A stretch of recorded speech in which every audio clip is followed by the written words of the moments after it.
এই জিনিসটা কিতা ভাই? এইটা ভাই আসলে ফেরিমন ফাঁদ। এটা এটা কিতার লাগি লাগাইছেন আপনি?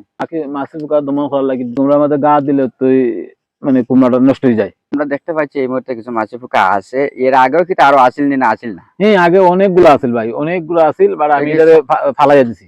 কতগুলো আছিল? আস্তে বড় আছিল না? আস্তা বড় না, ওই যে যে জায়গা বা ঢুকতো হ্যাঁ, ইডার ইডেই নিঃসরন্ত আছে, ওরে বাজারে তো প্রচুর মাছের পোকা। প্রচুর আছে, প্রচুর মাছ। দুইটা ডাব্বাত আছিল আমার। এটা লাগানি পরে কোনো লাভ হইতাছে না মনে হয় না কিটা?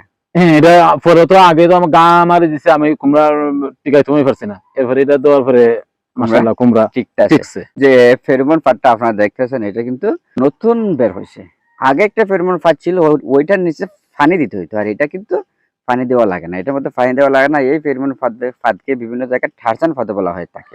পানিবিহীন ফেরোমন ফাঁদ বানানোর কারণে বা তৈরি করার কারণে কিন্তু কৃষকদের অনেক উপকার হয়েছে। কারণ হচ্ছে কৃষকেরা আগে পানি দিত, আবার 10 দিন পর পরে পানি বদলাইতো। এখন আর পানি বদলাবার কোনো ঝামেলা নাই। এখন যদি ফুকা বেশি পরিমাণে মাছের পোকা এটার ভিতরে আটকে যায়, তাহলে এটা শুধু একবার পরিষ্কার করে দিলে চলবে।